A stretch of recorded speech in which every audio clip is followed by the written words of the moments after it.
I got transmigrated into a trashy romance novel as the male lead, and the story kicks off the day my girlfriend dumps me. Suddenly, countless comments started scrolling across my vision. Serves you right for ghosting her, didn't answer your phone, you deserve to be dumped. LMAO. Were you duo queuing with your best girl bro until 3 a.m. again? Classic scumbag move. This scumbag should just spontaneously combust. Run, girl, run. Can't wait for the groveling part, I'll be there to scatter your ashes. I feel so bad for the female lead, dump him, dump him. I remembered the original plot. The male lead had a best buddy, Vivian Gray, who he'd game with in 5 stacks and grab late-night kebabs with, completely ignoring the female lead. The female lead's heart died. She left him for the second male lead, and only then did the protagonist realize his mistake, spending the rest of his life as a walking corpse. Heh. But I'm not the original male lead who wants to play along with this pathetic, melodramatic love triangle, or quadrangle. So annoying. Isn't freedom great? So I turned to the female lead and said, a breakup? You're leaving? Please don't just walk away. You need to run. Run for your life, Chapter 1. The commentariat exploded. Run for your life? What a psycho. Has this scumbag lost his mind? Where's the begging, the excuses? This isn't in the script, LMAO. Is this some new form of psychological manipulation? Girl, don't listen to him, run like. Physically run, Victoria Prescott, the female lead, and currently still my girlfriend froze on the spot.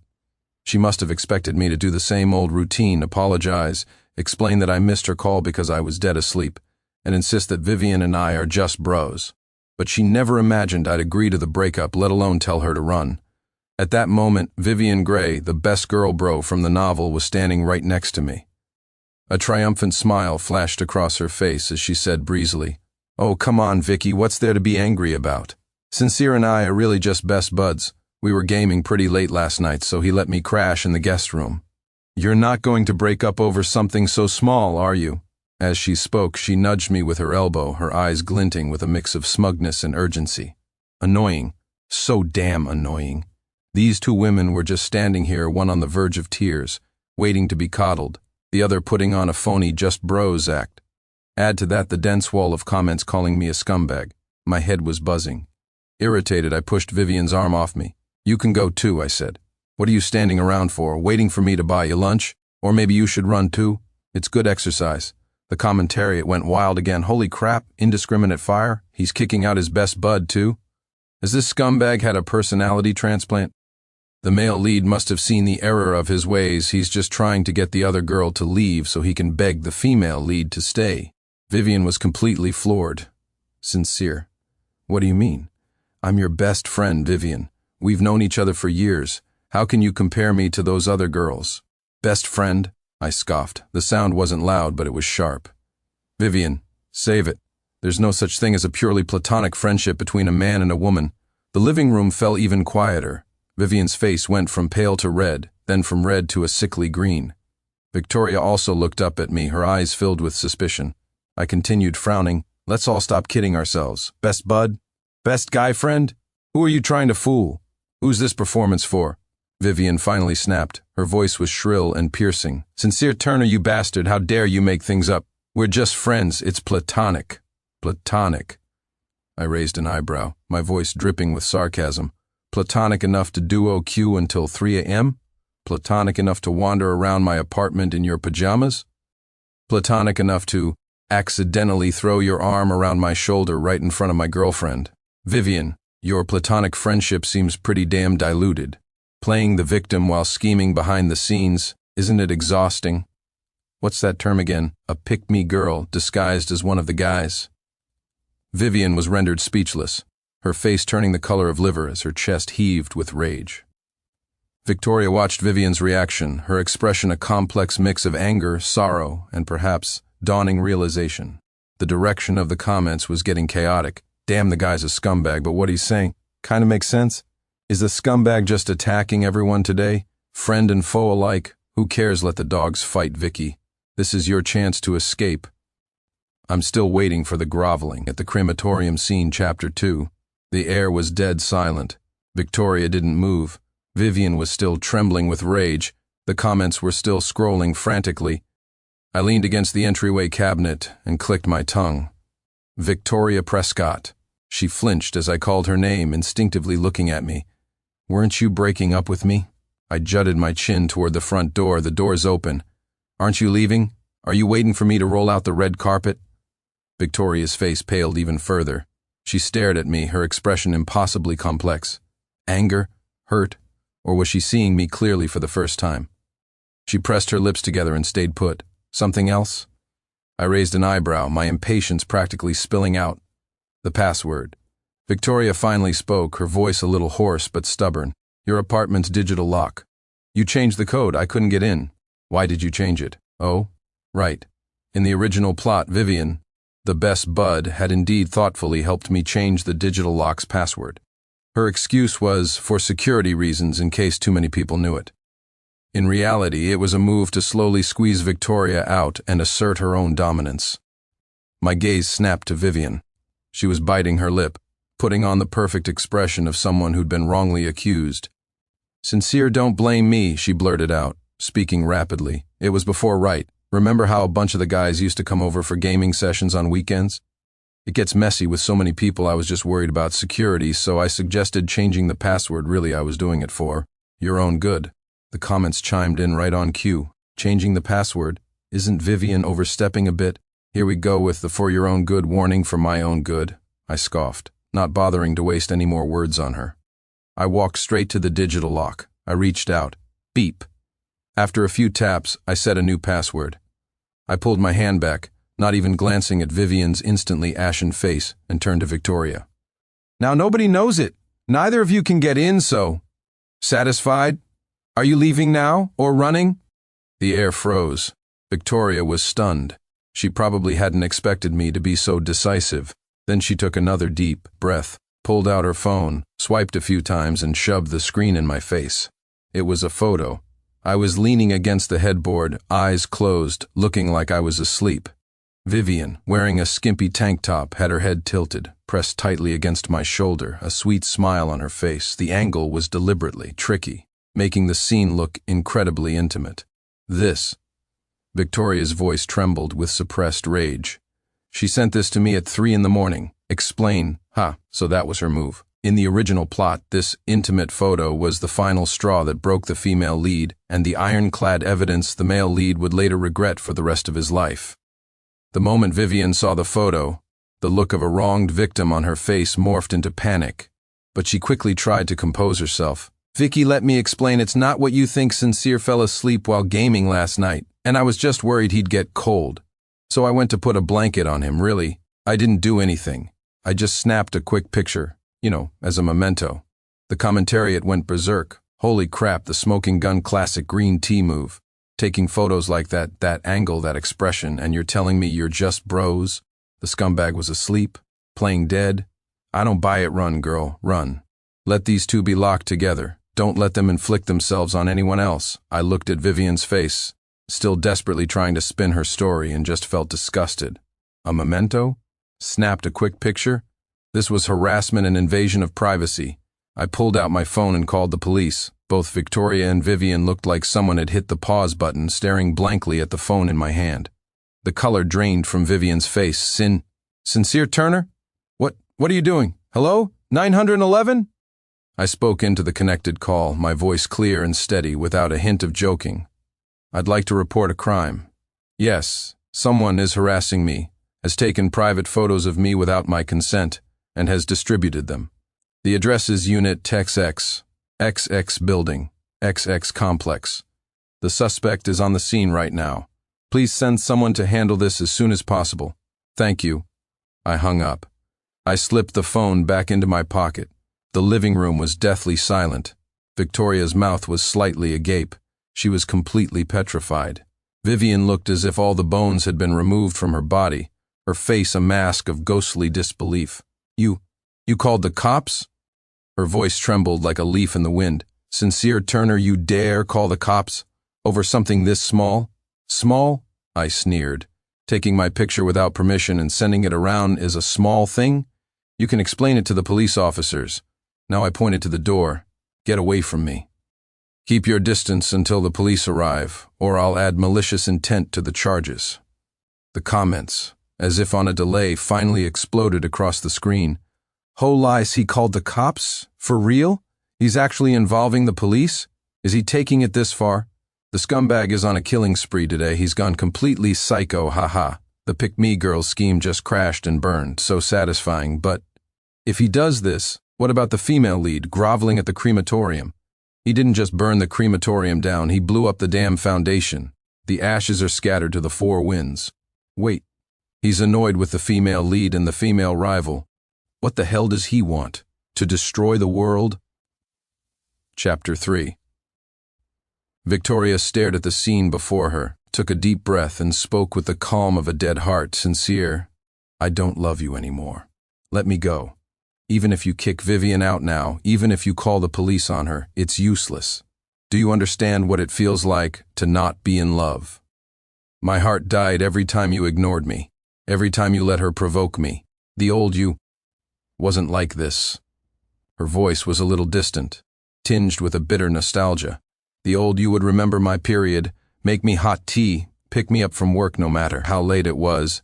You would notice I was unhappy from just a single look. You would coddle me. She paused, her eyes turning red again, but this time no tears fell. She just stared at me intently. But now, you don't care what I want at all. You only care about your own damn pleasure. You can't even be bothered to pretend anymore. You just don't get it. Get it? I cut her long-winded accusation short, my face a mask of impatience. And if I get it, then what? I go back to being your 24/7 doting boyfriend, at your beck and call, catering to your every whim, worshipping you like a queen. I let out a derisive laugh as if I just had an epiphany. Oh, I get it now.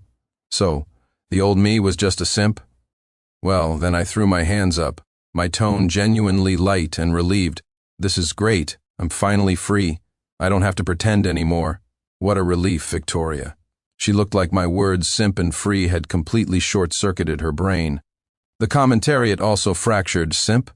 Free? What the hell did I just hear? The scumbag called himself a simp and said he's free? Has he been possessed by some weird entity? The script is completely broken. Where's the director? The writer, get over here and take this beating. The female lead CPU is fried. This is a new meme in the making, but seriously, that look of relief on his face. Does he actually mean it? Just then, ring. The phone clutched in Victoria's hand suddenly rang. She answered with a frown. Someone on the other end said something. Victoria's expression changed. She glanced at me subconsciously and lowered her voice. At Sincere's place, something came up. You don't need to come over. But clearly the person on the other end was insistent. Victoria held the phone, her expression complex, and said no more. My hearing is sharp and the phone was leaking sound. A gentle but clearly anxious male voice drifted out. Vicky, tell me the address. I'm on my way. Did Sincere bully you again? Don't be afraid, I'm here for you. Well, Victoria's classmate has arrived, the devoted second male lead from the original plot, Ethan Donovan, the good man who silently protected the female lead after her heart was broken, eventually moving her and winning her over. Thinking about it now, what a load of crap. The female lead breaks up with me one second and is warmed and moved by him the next. Isn't that just a seamless transition? It's just opportunism disguised as devotion. Victoria was still hemming and hawing. I walked over and snatched the phone from her hand. I spoke clearly into the receiver. Hello? Ethan Donovan? The person on the other end was clearly taken aback for a moment. Sincere Turner? Where's Vicky? What did you do to her? She's perfectly fine. My tone was flat. She just broke up with me. She's crying. I've shared her location with you and you already know the address. Want to make your move? I pulled one corner of my mouth into a smirk. Here's your chance. Hurry up. What nonsense are you talking? Victoria's face flushed with anger as she tried to grab the phone back. Ethan's voice on the other end grew heavy with rage. Sincere Turner, watch your mouth. Do you think everyone is as disgusting as you? I'm just concerned about Vicky. Do you have any idea how much she's done for you? She loved you so much, and how did you treat her? You don't deserve her love. There it is. The classic line. Do I deserve it? None of your damn business. She's done a lot for me. I laughed as if I'd just heard the world's greatest joke. Like what? Ethan was choked by my question, but his anger quickly returned as he began to list things off. She gave up the opportunity to study abroad for you. She pulled all-nighters helping you organize materials when you were starting your business. Stop. I cut him off impatiently. These things, does she have a mouth? Did she ever tell me any of this? Ethan, Victoria, the commentariat? A soul-crushing question now that you mention it. I don't think the female lead ever told the scumbag any of this. She only ever complained to the second male lead. I paid for this story. Is this what I'm supposed to be seeing? I refuse to accept any flaws in my female lead. I aimed my next words at the phone, full throttle. So she does things, keeps her mouth shut, never tells her own boyfriend, but then runs off to complain to an outsider like you about how much she's sacrificed for me. Ethan, let me ask you, her mouth, is it just for decoration, or is it attached to your face? The way you two operate is pretty interesting. One of you keeps quiet, silently sacrificing, wallowing in self-pity. The other listens attentively, remembers every detail, and is always ready to be the rebound guy. And now you have the gall to call me up and tell me I'm not worthy? Tisk.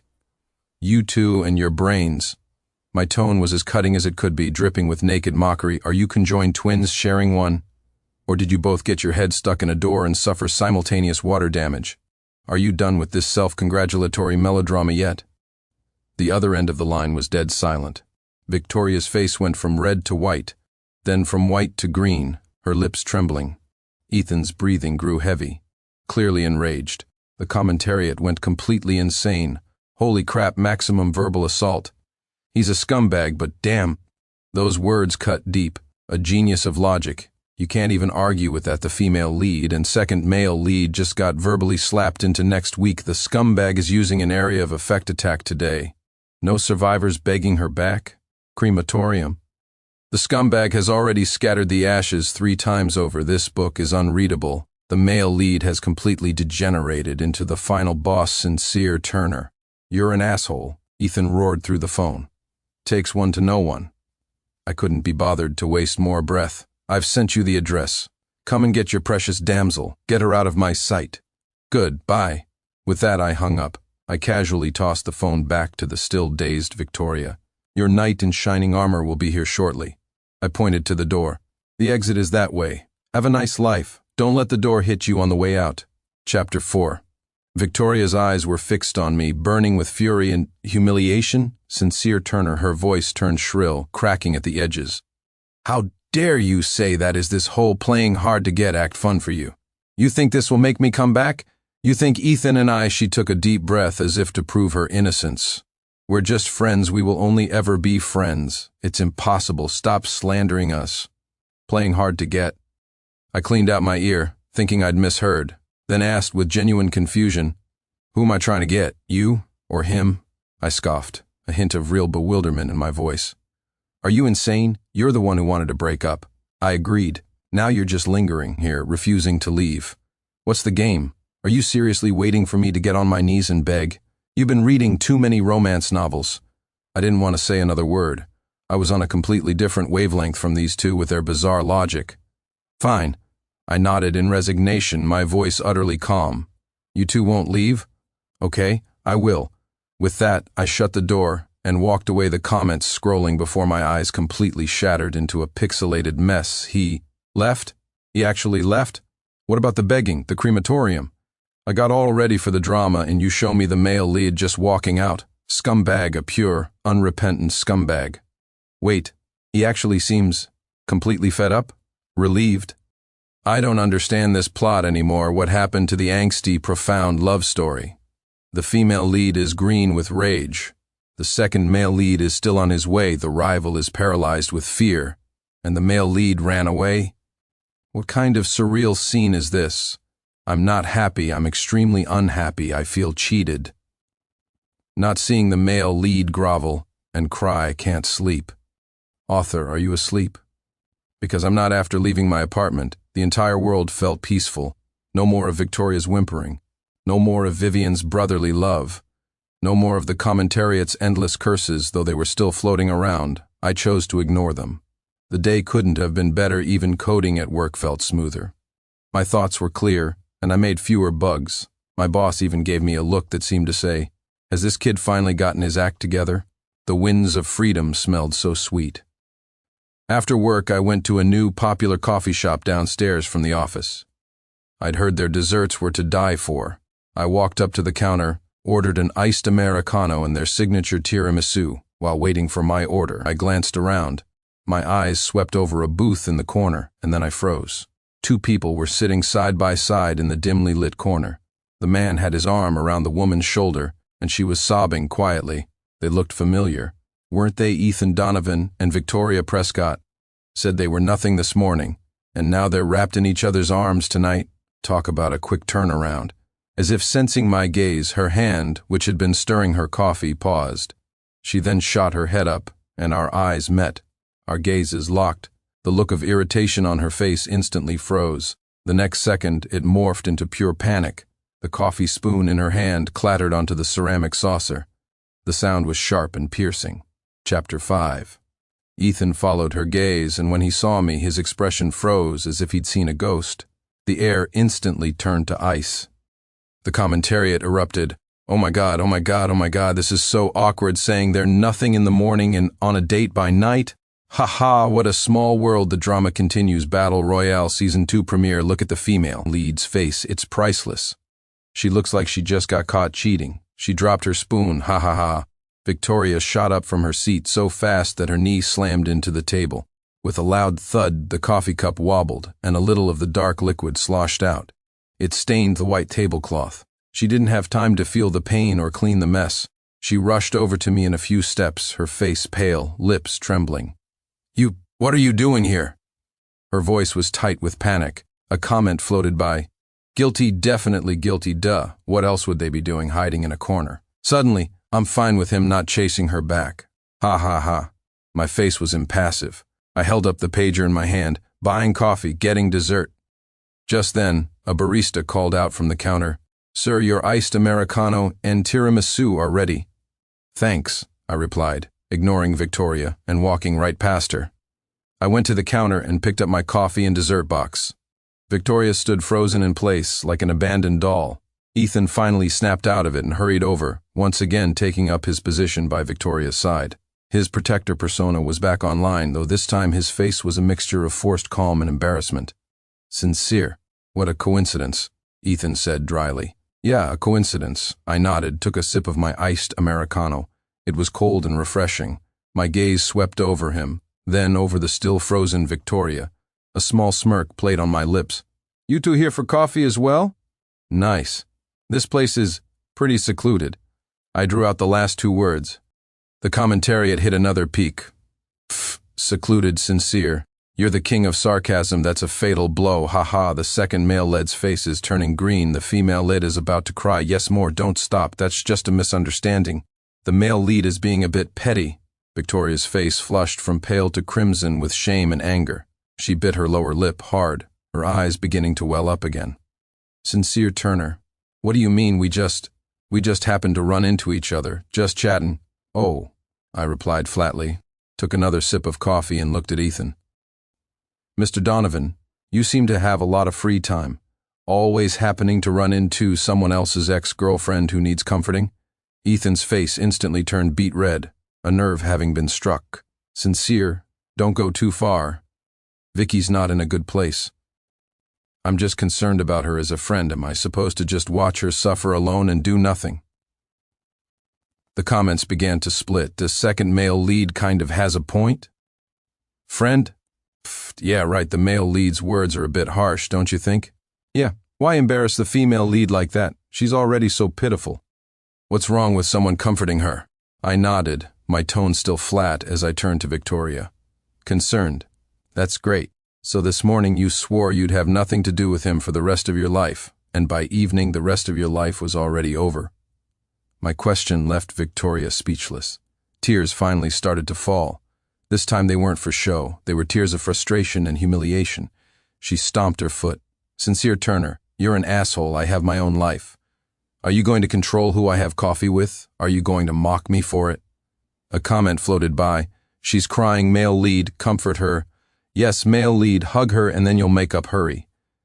But he really doesn't have the right to say anything, right? They already broke up control. I let out a short, sharp laugh. What am I controlling? Victoria, you're the one who broke up with me. I agreed, we're done. I'm buying my coffee, you're drinking yours. What did I mock you for? I was just curious. Curious why you two like to happen to run into each other in the corner of a coffee shop. Do friends need to be so secretive when they chat? The surrounding area grew even quieter. People who hadn't been paying attention to us were now looking over, their eyes filled with curiosity and gossip. A low buzz of conversation began to rise. Victoria's face was completely red, looking like it was about to bleed. She wished the ground would open up and swallow her whole. Ethan's face was also extremely ugly, shifting between shades of green and white. He struggled to maintain his composure. Sincere, do you have to be like this? Vicky was with you. After all, can't you leave her with a little dignity? The commentariat, dignity.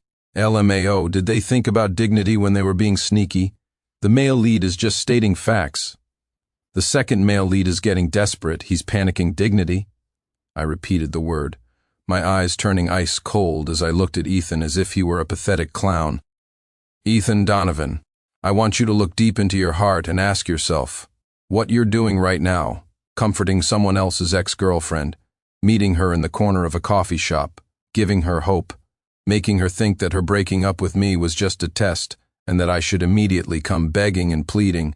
Are you helping her maintain her dignity? I took half a step forward, my gaze sharp. Or are you just feeding her delusions, making her think she can fall back on someone better, letting her revel in the fantasy of being fought over by two men? Ethan took a step back under my interrogation, his eyes darting around. He couldn't meet my gaze. His lips moved, but no words came out. The comments exploded. Holy crap, checkmate, his logic is flawless, right for the jugular. The second male lead's intentions have been completely exposed. Rebound guy? No. This guy can't even be a proper rebound. The male lead is a legend, ripping off the mask of hypocrisy. The gossip from the onlookers grew louder, filled with undisguised mockery and understanding. Ooh, so that's what's going on, Tisk. That other guy looks decent enough. Turns out he's just a homewrecker? And the girl, breaking up and immediately moving on. A little desperate. Well, one's willing to play the game, and the other's willing to be played. It's just so awkward getting caught by the ex. Victoria broke down. She finally realized that in front of this man, her little schemes, Ethan's grimy intentions, had all been laid bare for everyone to see, like a ridiculous farce. Enough, Sincere, enough, she shrieked, her voice shrill and piercing, tears streaming down her face. I hate you! I hate you so much, I'm never speaking to you again! She violently shoved Ethan, who was standing in front of her. This time, Ethan lost his balance and stumbled right into a large potted plant next to them. The leaves rustled loudly, drawing even more attention. Victoria covered her face and ran out of the coffee shop without looking back, leaving a disheveled Ethan and a shop full of whispers and laughter in her wake. The comments instantly flooded the screen. Female lead, I hate you, the classic line arrives. Fashionably late. She ran again, covering her face and running again. Ha. The second male lead got shoved into a plant. Karma, male lead. I just wanted to buy some coffee. JPG, a masterpiece. The male lead calmly watches the drama unfold as the other two flee in disgrace. No way, the male lead is the scumbag. I want to see him grovel. Author, come out and face me. Ethan struggled to untangle himself from the plant. His expensive shirt was smudged with dirt, and his hair was a mess. He was breathing heavily, glaring at me with a look that could kill. Sincere, you just wait. After spitting out this completely harmless threat, he abandoned all pretense of dignity and scrambled out after her, probably to comfort the hysterical Victoria. The coffee shop returned to its previous quiet, leaving only the rich aroma of coffee, the sweet scent of cream, and the lingering buzz of gossip. A barista cautiously handed me the packed tiramisu. Sir, your dessert. Thanks. I took it. The world was finally completely quiet. I found an empty seat by the window. The night view was beautiful. I opened the box, took a spoonful of tiramisu and put it in my mouth. Sweet, soft, with a slight bitterness from the coffee liqueur. The texture was rich, the flavors complex. Yeah, it was definitely to die for. Much more interesting than watching that miserable couple's soap opera. I ate slowly, savoring this rare, genuine moment of peace. The winds of freedom. So damn sweet. Chapter 6. The days were quiet for a while. Work, go home, code, play games, order takeout. No one crying, no one telling me what to do. It was comfortable. When I got home from work and collapsed on the sofa, my phone rang again. It was Vivian Gray, who had been released. I put it on speaker, too lazy to hold it. Hello? Sincere, bro, I'm out. I forgive you. You free tonight? Let's game. I've been practicing a new hero. I'm a beast with them. I'll carry you. Vivian's voice was probing. The commentariat instantly flooded the screen. The rival is here, she's back. Ooh, the pick-me girl is online, the bro routine right on schedule. Male leads say yes, their bromance is so good my ass, she's obviously just testing the waters. I scoffed and said, Vivian, get a grip. Vivian, huh? A grip on what? I'm perfectly fine, are you? My tone was laced with mockery. Let me ask you, does a truly platonic best friendship exist in this world? A woman who constantly revolves around a man, always saying we're just bros, gaming together, eating together, getting upset when he's in a relationship, and being the first to comfort him as his bro when he's single? The tone of the comments began to shift. Damn right, for the jugular, the male lead is going nuclear. He just called out the entire pick-me-girl playbook. Vivian went silent on the other end, her breathing a little heavy. I continued, my pace unhurried, each word crystal clear. Vivian, are you sure you just want to be bros, or are you using the bro title to engage in ambiguous behavior? Are you enjoying the special access that being his bro gives you? Are you thinking you can win him over by being close to him? The comments exploded. He's right, daggers, all daggers. The female lead is a crybaby. The rival is a pick-me girl. The male lead has it rough. Is the male lead's mouth a machine gun? His aim is perfect. Vivian finally couldn't hold it in anymore. Her voice turned shrill with the anger of being exposed. Sincere, what nonsense are you spouting? What kind of person do you think I am? We've known each other for so many years. You know how I feel about you. I wasn't even mad when you called the cops on me, and now you're being so cruel. Ha, I sneered. How you feel about me? Before, I tolerated your little bro act out of some respect for our old friendship. I didn't call you out on it to save us both some face. But now? I paused, my voice growing colder. Stop acting. Stop deluding yourself. You're not my bro, and I have no interest in playing this best friends game with you anymore. Have you been reading too many romance novels? Do you really think you're the female lead who silently protects the hero and eventually wins him over? Get real, save it! The commentariat was in an uproar, KO. He just shattered the rival's fantasy. The pick-me-girl's mask has been ripped to shreds, male lead. I reject the self-pitying backup plan rival. This isn't how my script was supposed to go. The other end of the line was dead silent, save for Vivian's heavy breathing. A few seconds later, beep, beep, beep, she hung up. The commentariat celebrated, ha ha ha, the rival rage. Quit the call, so satisfying, he shut her down completely. The world is quiet. Well done, male lead. I tossed my phone onto the sofa. Not 2 minutes of peace later, it rang again, an unknown number. I had a feeling trouble was calling again. I answered, still on speaker. Hello? Sincere, it's me, Ethan. Ethan's voice was rushed and out of breath. The background was noisy, like he was running down a street. You have to get to the airport, Vicky. Vicky booked the next flight out. She's going abroad. She's on her way to the airport. Right now. She said she's going to study abroad and never coming back. The comments instantly detonated. Here it is, the classic airport chase scene. Whoa. The female lead is playing her trump card. Going abroad, the mandatory post-breakup trip abroad, fashionably late. But it's here, male lead. Go get to the airport and stop her, the crematorium we've been waiting for. This quick, a heartfelt confession. Win her back. I'll chip in for the plane ticket. Just go. Ethan was still yelling. Sincere, did you hear me any later and it'll be too late. She's leaving. You'll never see her again for the rest of your life. Can you bear that? Get to the airport, get her back. His voice carried a sense of, see how nice I am for telling you, now hurry up and go, as if he'd forgotten the humiliation at the coffee shop. The comments scrolled frantically. The male lead must be freaking out. Quick, get a cab, hurry. Ah, the suspense is killing me. Male lead, move initiating chase wife crematorium sequence through the phone. Ethan was still nagging me relentlessly. Go, Sincere, I'll send you the flight info. It takes off in an hour if you rush. Now. Oh. I cut him off, my voice calm, almost sleepy. Ethan? Oh, that's it, oh. Sincere, did you hear what I said? Vicky is leaving, going abroad and never coming back. I heard you. My tone was flat. My ears aren't broken. My response choked him. She can go wherever the hell she wants. I spoke clearly into the phone, enunciating every word. The world is a big place. Is this country not big enough for her? The comments instantly glitched. Wah. He's not going to the airport. Am I hearing things? Ethan was completely baffled. His voice rose in pitch. Sincere, are you insane? That's Vicky, she did so much for you and now what's she going abroad for? I cut him off again. Ethan, to study. She said she's going to a top university abroad to study for a better future to study. I scoffed, my sarcasm undisguised. Which top university? One she applied to at the last minute?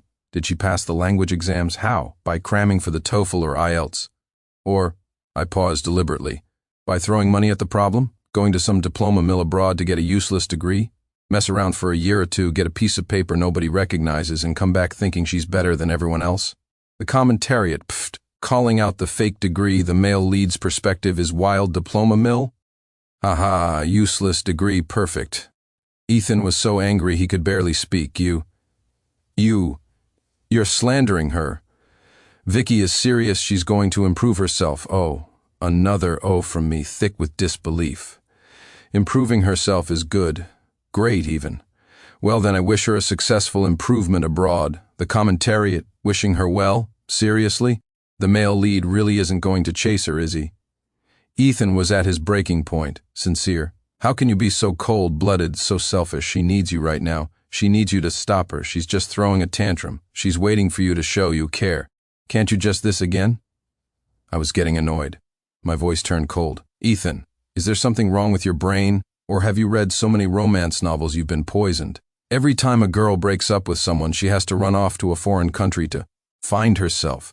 What's so great about foreign countries? Is the air sweeter there? The commentariat, soul-crushing questions. Yeah, why do they always have to go abroad? Standard trope, break up, go abroad. I went on a full-blown rant into the phone. Foreign countries are so great. Thieves and looters will teach you a lesson in minutes. The streets are full of junkies and homeless people. You've got racism, both overt and subtle, and you hear about shootings on the news every day. She's going there to find herself, or to look for trouble. Or does she think that going abroad will magically transform her into some kind of Empress Victoria, ready to come back and put me in my place? The comments went absolutely wild. Haha, Empress Victoria looters. So true is the male lead's mouth laced with poison. He just ripped apart the entire studying abroad fantasy. Ethan was dumbstruck by my tirade. He couldn't get a single word in. All I could hear was his heavy, ragged breathing. And you, Ethan Donovan. I delivered the final blow. You feel so bad for her? You're so afraid she'll leave? Then why don't you go to the airport and stop her? Tell her how dangerous it is abroad and that she should come back, or buy a ticket and go with her. Be her guardian angel. Why are you whining to me about it? I sneered. What's the matter? Don't have the guts to stop her yourself.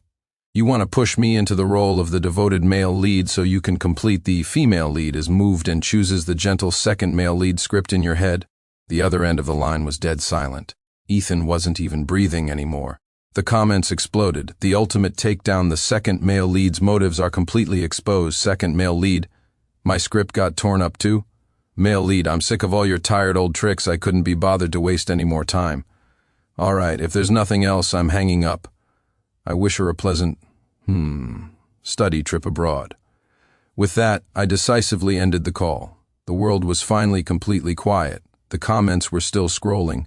A dense wall of exclamation points and 666 along with various titles like King of Anti-Tropes, The Voice of Reason, and God of Sarcasm.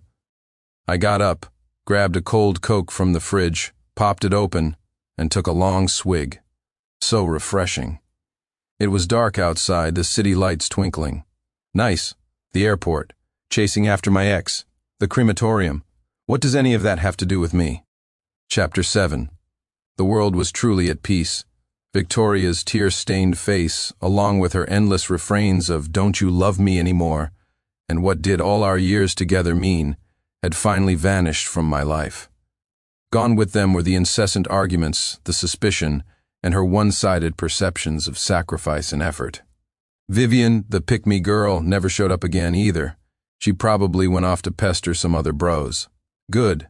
The air itself felt lighter. Breathing was easier. All that nonsense about love. In the real world, can you eat it? Can it pay the rent? Can it buy the latest graphics card? No, it's all an illusion. I must have had water in my brain before, wasting so much time and energy playing along with their soap opera. And now? Now I just want to make money. At work, I focus on work. My productivity has doubled. Before, I'd spend my evenings figuring out how to placate her. Now, I learn new skills and take on freelance projects online. Time is money, my friend. When I want to relax, I relax. A new AAA game comes out no matter the price. If I want it, I buy it. I no longer have to listen to complaints like you're wasting money again, or the age-old question, what's more important, your games or me? That's a stupid question. Obviously, the game is more important. A game won't throw a fit, won't cause drama, and won't ask if you love it. When I want to eat, I eat. The smoky aroma of a barbecue stand, the glorious feeling of greasy, salty food, the bubbling red oil of a hot pot, so spicy it makes me sweat. I no longer have to worry about her complaining about dieting, or whining that a place is unhygienic or has no ambiance. If it feels good, that's all that matters. Full and satisfied, I'd pat my stomach, feeling a wave of contentment. It's 1,000 times better than arguing with her for half an hour only to end up at some bland, pretentious restaurant where nothing tastes good. As for those two, oh right, that perfect couple. The commentariat was a real pal. They gave me a live broadcast of the aftermath. High alert, Ethan and Victoria have landed in the romantic capital of Paris. It begins. Wow, the banks of the Seine, the Eiffel Tower, so romantic, so sickeningly sweet nose-picking emoji.